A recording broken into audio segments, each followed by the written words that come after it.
And you are what you eat, and there are inflammatory foods that have been scientifically linked to conditions like diabetes, hypertension, blocked arteries, joint pain, and more. Dr. Larry Cohen is here to discuss the topic of inflammation and it being the root of many evils. Good morning to you. Good morning, good morning. I have to say, when you sent the information over, I was very surprised. I had no idea about inflammation, and obviously it really hurts a lot of people and they don't even know it. Absolutely. It's an underlying process that we're coming to know is really core in what causes a lot of things that we see.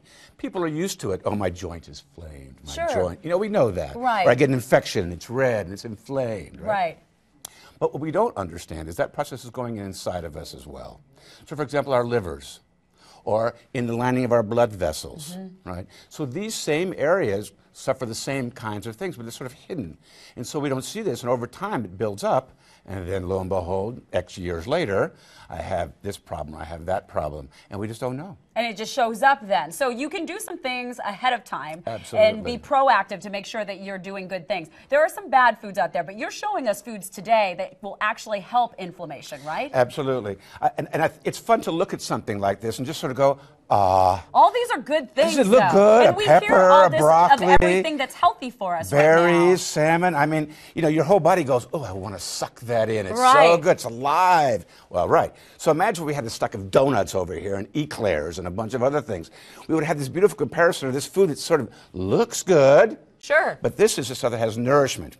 And what's very interesting is what we're finding out now is that, you know, we take vitamins, we do things, we take things, but they're finding that there are nutrients, micronutrients in each one of these things, that when the sum of them is put together inside of us, they work together to really heal and help our body work better. Wow. So it's not just I should have broccoli because it looks good. Sure. I should have broccoli because there are things in it that help my body, for example, fight off cancer. It's not just I should have a bell pepper because, golly, gorgeous, pretty, right, color, very pretty, yeah. right? But no, there are key nutrients and anti-inflammatory things in this whole family. Okay, well, I know a lot of people are addicted to sugars these days, and so they enjoy sugar. Is it okay to have it in moderation along with these, as long as you're making this the majority of the things that you're eating? The answer is yes, but your moderation and my moderation might be two different words. Right. Okay, so what is the true definition of moderation then? Oh gosh, on TV, what is moderation? Well, I think that if you're eating like this all the time, okay, right, you have a good breakfast, solid breakfast, lunch, this is the bulk, I mean really like 90+% of your life, then sure, an occasional healthy cookie, those are fine to have. There's not a problem with that. The problem really is that those are the bulk of our foods. And it's not just the cookies, it's the white flour, it's the white bread, it's the pasta. It's those things that may look healthy because we had some great sauce, we put some meat on it, whatever, but they're not as healthy. All right, let's talk about some alternative medicine as well, because Sure. a lot of times people are coming in and they're looking for alternatives to things that are over the counter or that they've been doing for years. Tell us a little bit about that. Right. So we can take things now, for example, in the area of inflammation. People may have heard about curcumin or turmeric. Yes. Right? So this is very big, and the evidence for turmeric is quite large. They're looking at it for brain inflammation, for the issue of Alzheimer's. And that's the spice out there. Right, the turmeric, but you can get it in more in concentrated forms, right? And so in my practice, which I do, all these natural alternative approaches, then I give that to people instead of using Advil. Right, Aleve, all those or ones that are out because on the cause market. problems, big problems with our gut and other things.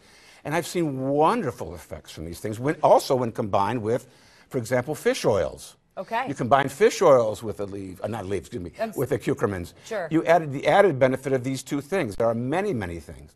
And if I had to recommend one thing for people to take out there, yes, like over the counter, get this supplement, it would be NAC. NAC. Everybody write that down. Write that down, right? Okay. Because we need that to regenerate certain compounds in our liver that are involved with detoxification and with anti-inflammatory things.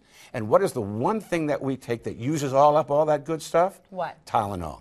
Okay, so NAC, anybody, any age, like starting at 18 Oh, or so? absolutely, okay. absolutely. Every day, maybe 400 to 500 milligrams of NAC. Everybody's got it. all the people out there know about it. Great. So it's a great thing. And you can find it at any grocery store in our area. Okay, Absolutely. we've got Dr. Larry Cohen here, and he is actually the medical director of the Center for Complementary Medicine. His website is complemed.net. He's also on Facebook, and he's located on Blanco Road. You can call him at 733-0990 if you've got more information or more questions for him. Thank you so much for being here, and we appreciate that. NAC. Get that. That's the one thing you need today. Exactly. All right. We'll be back after a break right here on Fox News First, so you can take that with you and go to the grocery store today because Dr. Larry Cohen says it. We'll be right back.